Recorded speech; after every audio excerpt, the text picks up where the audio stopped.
Génesis capítulo 37, versículo del 12 al 28. Sé que es bastantes versos, pero le voy a pedir que me acompañe. Le pido, ¿verdad?, sus excusas, que no estaremos entregando hoy las notas del sermón y tampoco estaremos presentando, solamente estaremos haciendo algo un poquito distinto. Llegamos ayer desde Jordania y ya habrá tiempo, ¿verdad? Todo el equipo está completo, Choco está medio completo. Después explicamos, ¿verdad?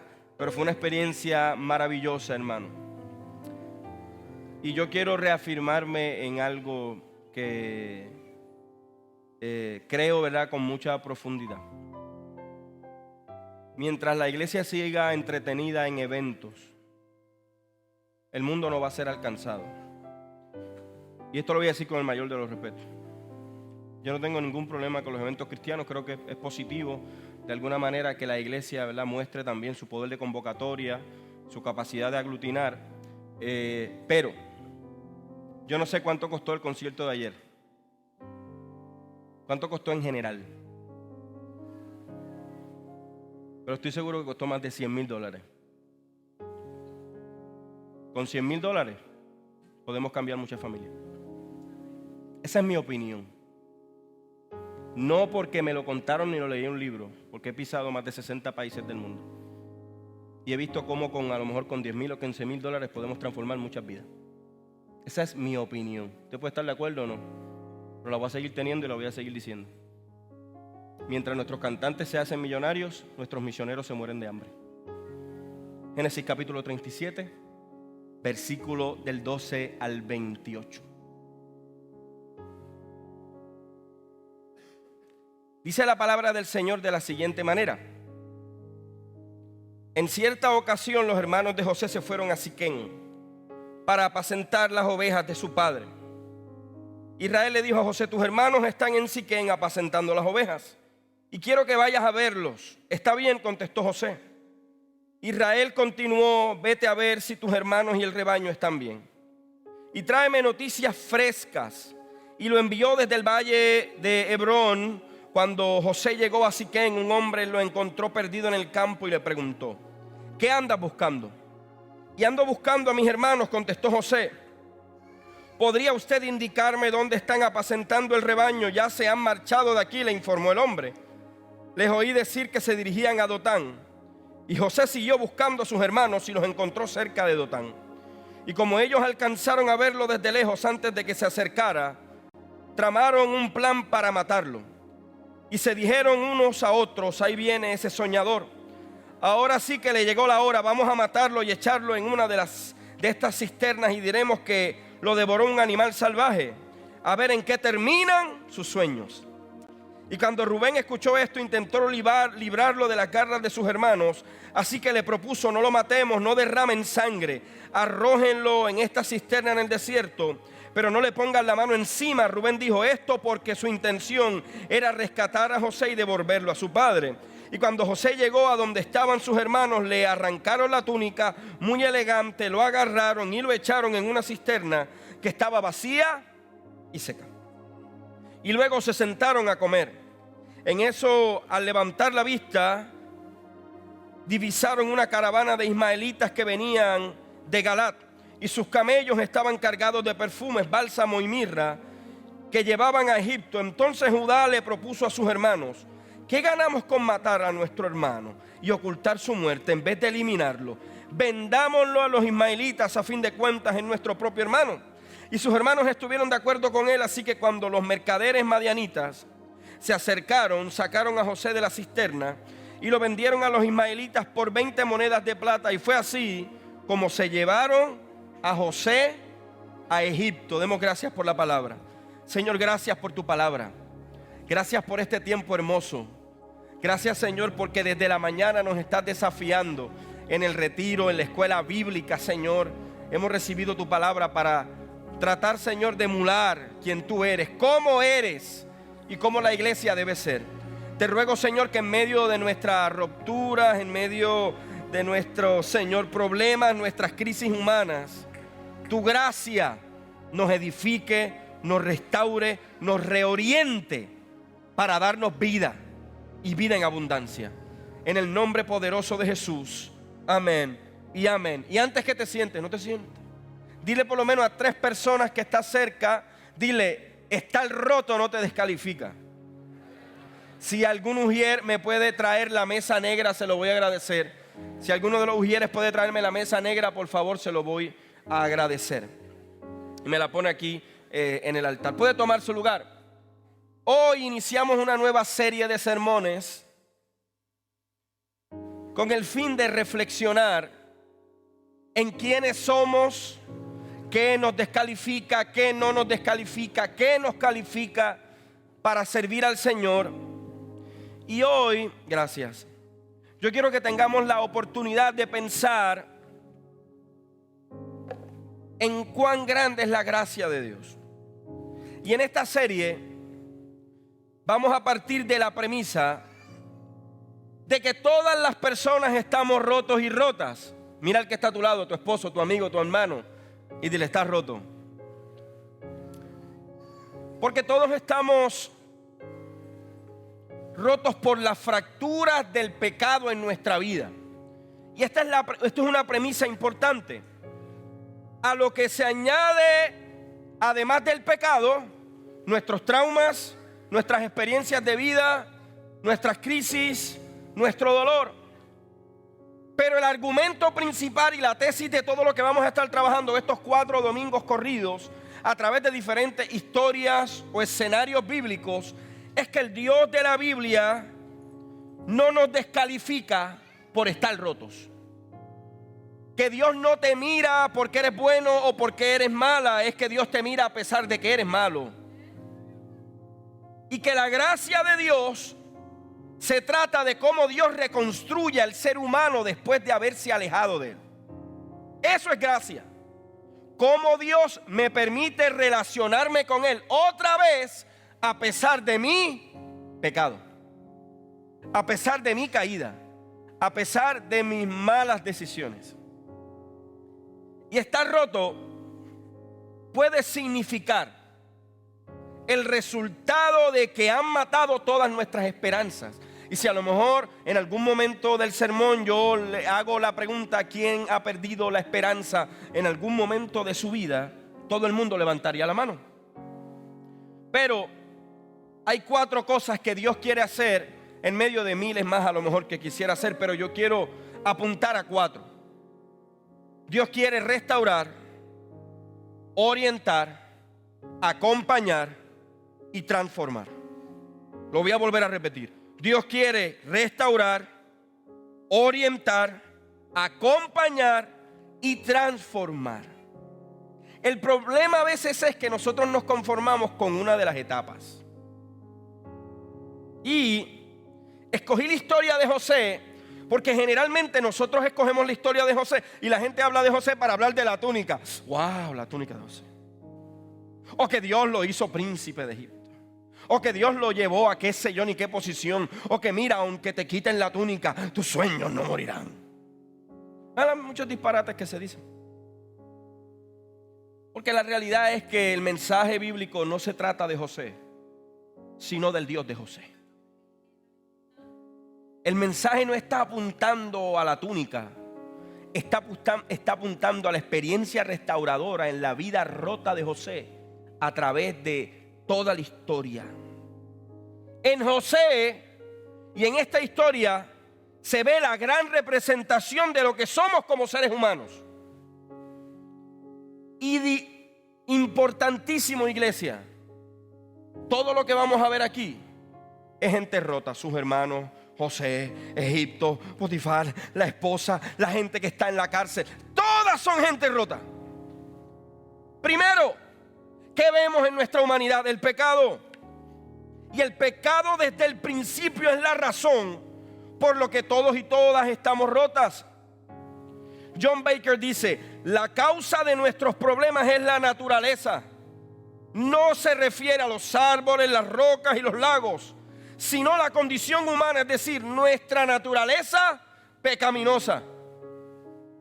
Y a lo mejor algunos de ustedes, y yo lo he mencionado ya en otras ocasiones, quieren decir, no, lo que pasa es que son conductas aprendidas. Hay niños que nunca vieron a su padre golpear a su madre y golpean a sus esposas. Porque el problema no es solamente una conducta aprendida, sino que hay algo dentro de nosotros que se llama el pecado. Y el pecado no puede ser domesticado. La psicología no puede domesticar el pecado. ¿Por qué necesitamos el sacrificio de Cristo y la gracia? Porque el pecado no puede ser domesticado, sino destruido, derrotado y quebrado. ¿Usted está conmigo? Así que la causa del problema fundamental es que todos hemos pecado y todos hemos sido destituidos de su gracia. Aunque cumplas con tus impuestos, aunque hagas todo lo que tú quieras, aunque pagues tus diezmos y tus ofrendas, aunque vengas todos los domingos al servicio, aunque vengas una vez al mes, aunque tú hagas lo que tú quieras hacer, todos hemos sido destituidos de su gracia. Así que hoy yo quiero que también nosotros podamos ver que en la historia de José hay relaciones rotas. Y yo no sé si tú has escuchado gente decir: aléjate de las personas tóxicas. ¿Tú eres tóxico también? Todos somos tóxicos, porque el pecado nos hace tóxicos. Y si fuese ese el inicio, el principio bíblico de aléjate de las personas tóxicas, entonces no podrías dormir contigo mismo, no podrías comer contigo mismo, no podrías tomarte un café contigo mismo. Y yo no estoy perpetuando de que te quedes en medio de relaciones que no te benefician, pero yo quiero que tú entiendas que aquí en esta historia hay relaciones rotas. Hermanos que se ponen de acuerdo para matar o vender a su propio hermano. ¿Habrá algo parecido con la historia de Caín y Abel que se vuelve y se repite? ¿Habrá algún parecido con las cosas que pasan dentro de la iglesia y vuelve y se repite? ¿Habrá algún parecido con las historias que ocurren dentro de los ministerios o para alcanzar o para subir o para levantar o para... Vuelve y se repite, porque el pecado no puede ser domesticado. El pecado no necesita terapia, el pecado necesita gracia. Al trauma se le da terapia, al pecado se le da redención. Así que vamos a ver también cómo José, en medio del dolor y la desesperanza, conoce al Dios que cumple. Y en medio de todo esto debemos recordar que Dios desea redimir nuestro pasado y usarlo, mire para acá, como testimonio para que muchos puedan darle gloria a Él. Dios no trabaja con gente perfecta, Dios se perfecciona en gente rota. Dios no trabaja con gente perfecta, Dios se perfecciona con gente rota. Y la vida nos rompe. Y ya yo he mencionado en otras ocasiones que por ahí se habla mucho, ¿verdad?, de los espacios seguros. Pero Jesús dijo que aquí no hay espacios seguros, que en el mundo tendréis aflicción, pero que confíen en mí porque yo he vencido al mundo. Y en algún momento de tu vida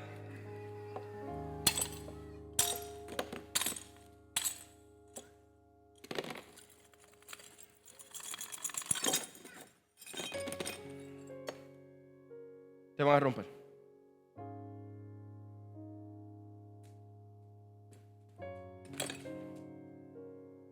Aunque lo evites, aunque te escondas, aunque cojas terapia, aunque te sientes con el psicólogo y te pongan comida en la mesa, o un café, o un chocolate, o musicoterapia, o equinoterapia, o terapia en el agua, te van a romper. Vas a pasar por esto en algún momento de la vida. Y cuando tú no te preparas, o sea, no entendemos esto, empezamos a preguntarnos: ¿pero por qué yo sí soy tan bueno? Pero imaginen qué pensó José cuando sus hermanos lo asediaron. ¿Qué había hecho José? ¿Qué mal le había hecho a ellos? José solamente dijo que había tenido un sueño y que veía a sus hermanos cómo se inclinaban. Eran representados con espigas que se inclinaban ante él. De hecho, quiero enseñarte algo poderoso. Dios también nos rompe. La vida te rompe, el pecado te rompe y Dios también te rompe, con el fin de volverte a hacer para que seas vasija de honra. Pero si tú te crees que Dios va a mantener tu vida cristiana en el pare de sufrir, no es la realidad bíblica. Pero quiero decirte algo poderoso. Que la vida de José muestra cómo Dios escoge los que son rechazados. Que Dios da sueños grandes a gente pequeña. Pero todo esto no evita las experiencias que nos rompen. Que todos podemos ser rotos porque somos vulnerables. Y en eso el Señor se glorifica. Pero este es el principio poderoso del sermón. Estar roto no es una excusa para rendirte. Lo voy a volver a repetir. Estar roto no es una excusa para rendirte. Lo que me hicieron en aquella iglesia, lo que me dijo aquel pastor, lo que me quitaron, lo que me hicieron. Oye, vive tu trauma sin rendirte. Vive tu crisis sin rendirte. ¿Y cómo yo no me rindo? Manteniendo la esperanza de que el Dios que prometió también es el Dios que cumple. Y buscando el diccionario para la palabra roto o rota, encontré varias acepciones o similitudes. Que está quebrado a partir en dos o más partes, que está averiado, que ha dejado de funcionar, que está andrajoso, que lleva la ropa rota, que está muy cansado, agotado, agotada, que hay rotura, que hay una raja, ¿verdad? Que hay un agujero, especialmente en la ropa. Y hermano y hermana que estás aquí, en un mundo roto, las personas necesitan desesperadamente ese amor que brota de un cristianismo genuino. Gente que entiende que cuando miramos a los demás que están rotos, no nos olvidamos que un día estuvimos así. Que tenemos misericordia porque un día alguien tuvo misericordia. José no tenía la culpa de lo que ocurrió. José tenía la culpa de que lo vendieran. No.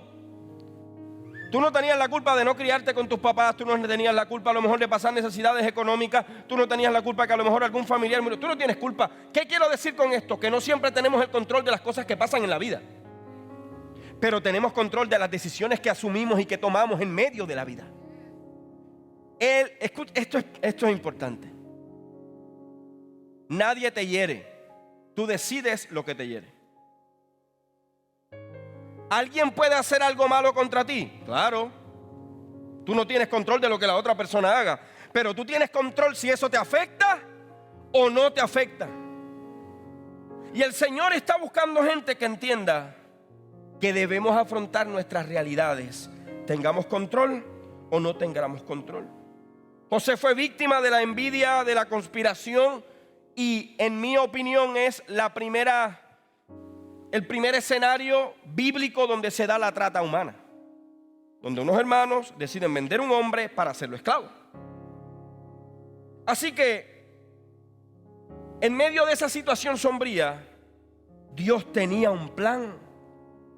Y yo quiero hacer esta pregunta porque es importante. ¿Quién llevó a José a Egipto? ¿Quiénes? Los ismaelitas.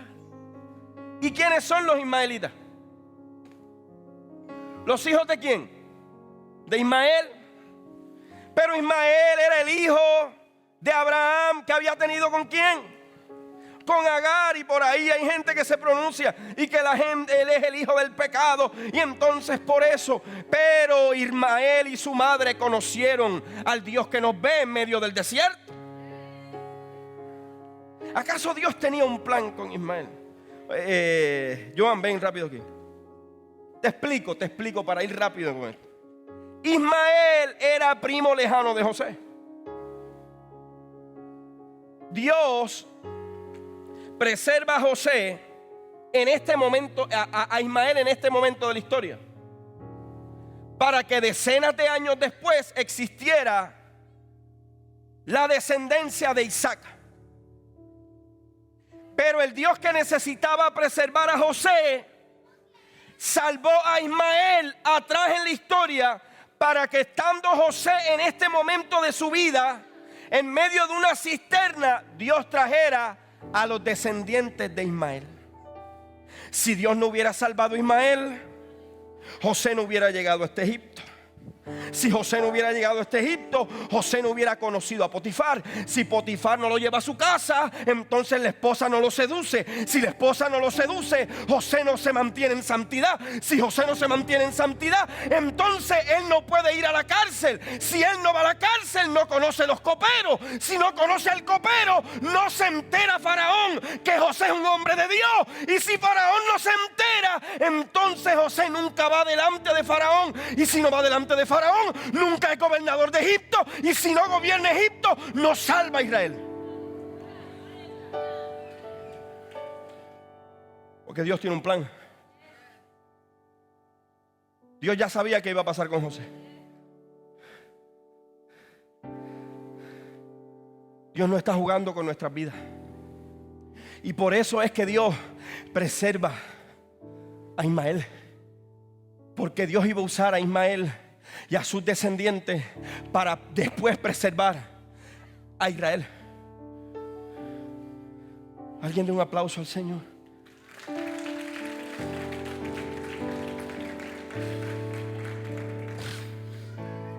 Dios lleva a José a Egipto y lo lleva roto, desesperanzado, quebrantado, vendido. Y allí se encuentra con Potifar, y Potifar ve algo poderoso en la vida de José que Joan mencionó hoy en el retiro. ¿De qué se dio cuenta Potifar en Génesis capítulo 39, versos 3 y 4? Que el Señor estaba con José. Alguien que no era hebreo ni era judío reconoció que había un Dios por encima de los dioses egipcios y que estaba con José. Pero usted cree que José no estaba roto en el proceso. Primero me envidian, después quieren matarme, después me meten en una cisterna, después me venden, después me llevan a casa de Potifar. Pero para colmo, en medio de casa de Potifar, también la mujer de Potifar dice que José era como su pastor, elegante, bonito. Y dice la Biblia que ella, ¿verdad?, quedó asombrada con la belleza de José. Pregúntenle a la pastora. Dice la Biblia que Potifar dejó a cargo a José. Pero José era un hombre roto, que estaba viviendo un proceso de relaciones rotas, de extrañar a su padre, de extrañar su familia, de decir, pero ¿acaso este sueño Dios me lo dio para hacerme todo este mal? Pero es en medio de ese proceso donde podemos entender que José se mantuvo firme rechazando a la esposa de Potifar y dijo, no, yo no voy a cometer esto, porque Dios me ha honrado. Pero la santidad y la integridad de José lo llevó a la cárcel. A lo mejor si se hubiera acostado con ella, no hubiera ido a la cárcel. Pero Dios necesitaba que José fuera a la cárcel. Hay días difíciles que son necesarios. Lo repito, hay días difíciles que son necesarios. Estamos rotos por el pecado. Estamos rotos por las experiencias. Pero nosotros decidimos si nos mantenemos esclavos de las heridas o servimos al Señor. Y es que ahí es que está la diferencia. Vivimos en un tiempo donde se romantiza la herida. Y tú ves gente que lleva 30 años hablando de lo mismo, y 50 años hablando de lo mismo, y lo que me hicieron y lo que me dejaron. Van a terapias, las terapias no funcionan. Van a la iglesia no funciona, porque tú te has mantenido esclavo o esclava de la herida. Y tienes que tomar una decisión. Lo que me pasó no estuvo en mi control, pero lo que me va a pasar tampoco está en mi control, porque está en las manos del Señor. Luego de todo esto, en la cárcel José es usado para interpretar sueños. Y el copero y el panadero Uno retomaría su lugar y otro moriría. ¿Saben qué me encanta de José? Que José, aún en medio de la cárcel, decía lo que Dios le estaba revelando. No manipulaba el mensaje para caer bien con el copero y con el panadero. No importa en dónde estés ubicado, haz lo que Dios te diga. Lo repito, no importa dónde estés ubicado, haz lo que Dios te diga. Y ahora, estando allí en Jordania, tuvimos la bendición de estar en el río Jordán, donde bautizaron a Jesús y toda la cosa esa. Yo tengo un problema, ¿verdad?, con ir a bautizarme otra vez y toda esta cosa que a veces hacemos con eso de ir al río Jordán. Nosotros estábamos en la parte de Jordania y en otra parte estaba, ¿verdad?, en la parte de Israel. Y en la parte de Israel, en esa otra parte, se estaban bautizando gente. Y en la parte de Jordania, pues no nos permiten bautizar, ¿verdad?, de la misma manera. Así podíamos meternos, había que pagar unas cosas para entrar al agua. Pero para mí no fue, es un río pequeñito, se ve sucio, no sentí nada. Pero tuve la oportunidad de hablar con un joven indio que me hizo la pregunta, indio no cristiano, ¿qué representa el bautismo? Y allí tuve para mí una experiencia maravillosa de poder hablar de la vida de Jesús a alguien que no ha conocido a Jesús. Y allí poderle explicar un poco sobre la Trinidad, sobre el Jesús quería modelar y sus discípulos lo estaban viendo. Hoy yo quiero que tú entiendas algo. Hay veces que Dios te ubica en lugares y tú te pierdes de lo que Dios quiere hacer porque estás enfocando en lo que no tienes que enfocarte. Mira hacia donde Dios quiere que mire. Luego de que José fuese conocido por Faraón, Dios lo pone como gobernador de Egipto. Y luego el hombre roto, Dios le hace algo difícil. Lo enfrenta con su pasado. Y yo creo que Dios nunca había probado a José tan fuerte como cuando lo enfrentó con sus hermanos.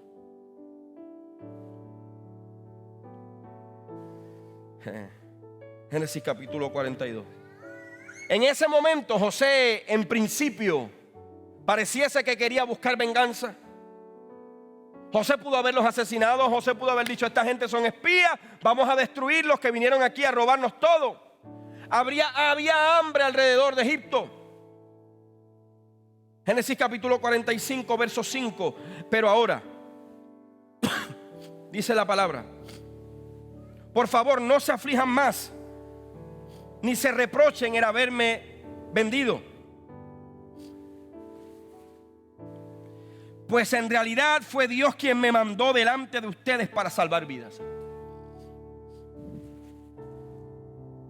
Dios le dio la oportunidad a José de probar su corazón y ver cuán roto él estaba. Aleluya. José decidió ser restaurado y no un esclavo de sus heridas. José se enfrentó a ellos, pidió ver a su otro hermano, pidió luego ver al padre, pidió que todos vinieran para hacer una cosa, para perdonar. Tú no perdonas para beneficiar a otro, tú perdonas para beneficiarte a ti mismo. Tú perdonas porque Jesús te mandó a perdonar. El perdón, escuche bien esto, el perdón no te hace menos, ni le da la razón al que te hirió. El perdón te sana. Y hoy hubiéramos dicho, aléjate de ellos que son tóxicos. Aléjate de ellos porque en realidad ellos no se han ganado que tú los perdones. Pero estaríamos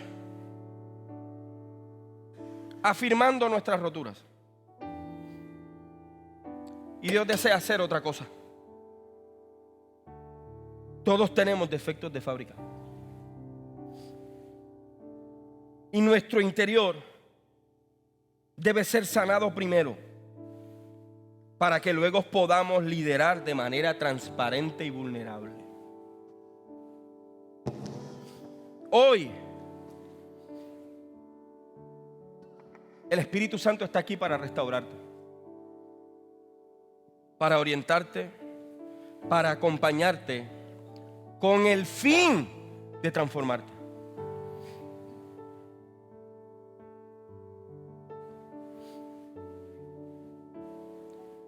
Hoy,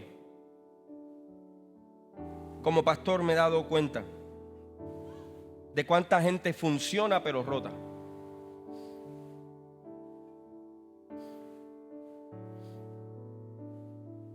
Desde que estaba en AGEC lo vi. Líderes que nunca debieron ser líderes. Aunque les hable el evangelista X tal y le mencione el Seguro Social. So what?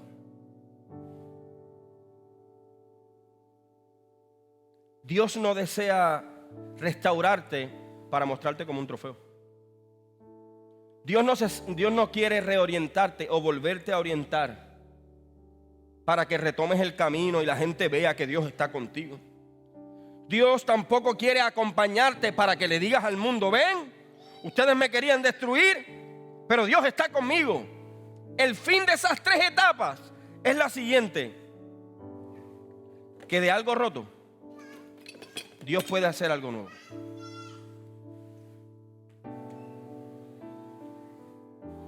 Que sin importar cuán duro te rompieron, cuán duro te golpeó la vida, cuán fuerte fue el golpe, Dios tiene la capacidad de volverte a hacer para usarte. Que puede ser que vuelvan y te rompan y vuelvan y te golpeen, pero Dios tiene un plan.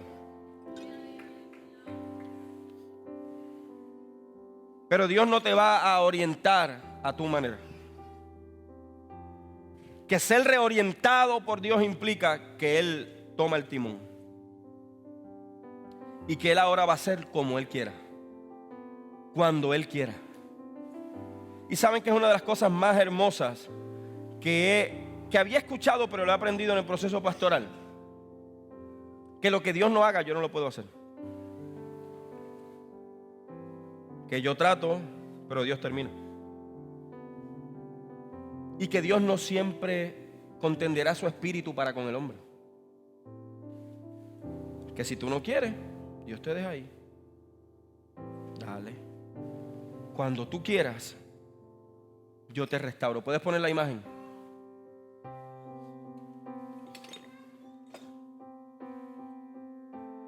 La técnica japonesa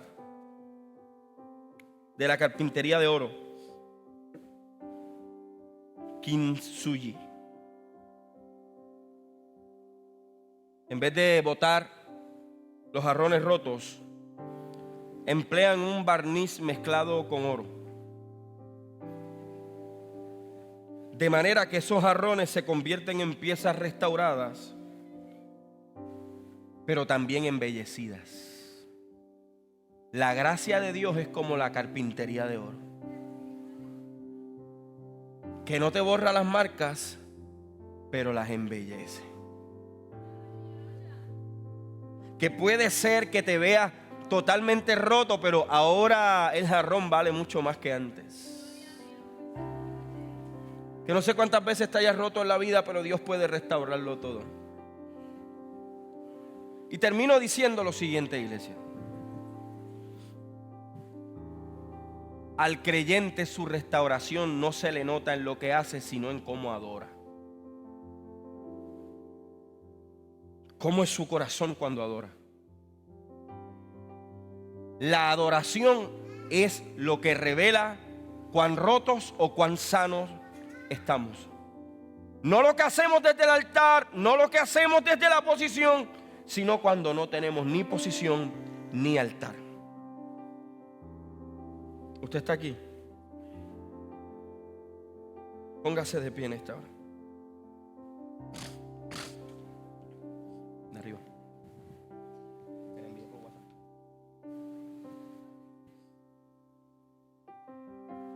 Gracias, Señor.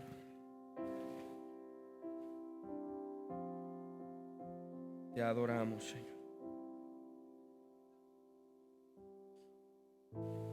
Y ahí donde usted está,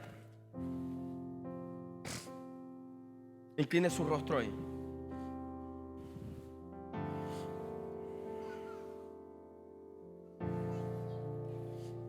Si hay algo que el infierno desea, es que no nos restauremos. Porque él sabe que la gente que no es restaurada rompe a otros. Y empezamos a perpetuar las heridas, la rotura, el quebrantamiento. Pero cuando tú y yo entendemos el proceso de que estar rotos no nos descalifica, podemos servir al Señor con un corazón distinto. Y podemos decirle: Señor, yo quiero volver a adorar como antes.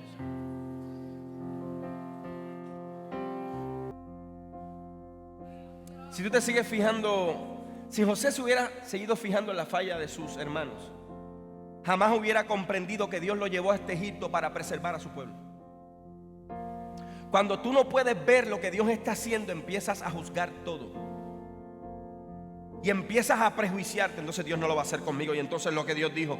Pero José se dio cuenta de algo: que estar roto no lo había descalificado.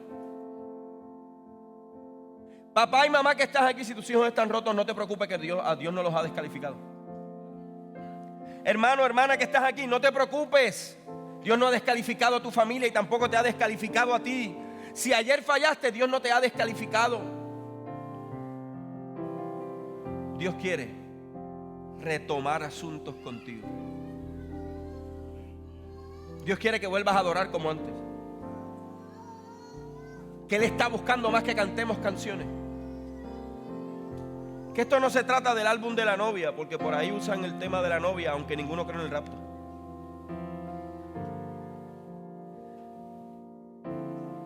Esto no se trata de canciones. Esto se trata de convicciones.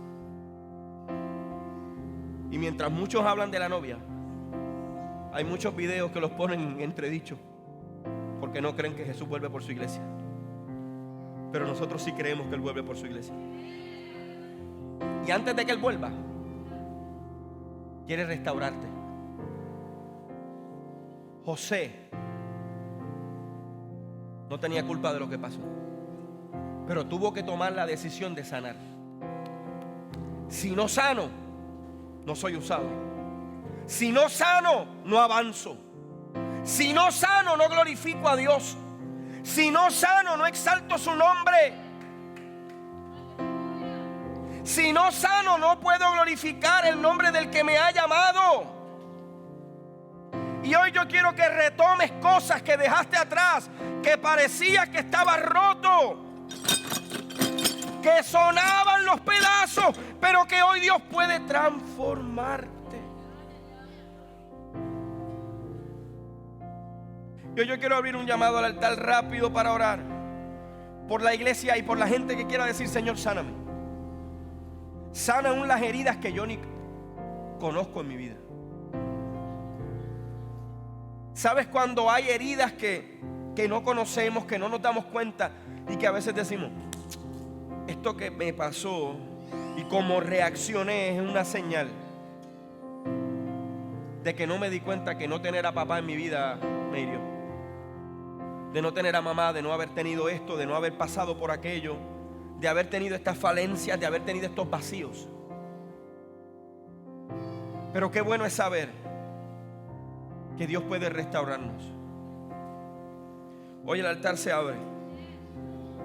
Yo quiero orar por gente que quiera decir: quiero volver. Aleluya, dile: quiero volver a adorar como antes. Dile: con el corazón, con el corazón. Perdóname, tú eres. Dile fuerte: de mi adoración, Cristo. Quiero volver a adorar como antes. corazón, con el corazón.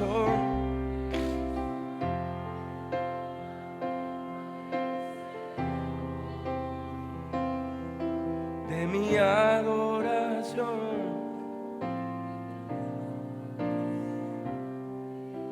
Cuando estamos heridos y vemos que la gente que nos hirió es feliz, eso nos duele. Pero cuando estamos sanos y sanas, podemos vivir la vida viendo que los demás prosperen y decir: gracias, Señor, porque me has sanado. Yo quiero decirte algo: no importa dónde te encierren, lo que Dios dijo, Dios lo va a hacer. Gracias a los hermanos y hermanas que están a través del live. Gracias por conectarse con nosotros. Y mira, hermano,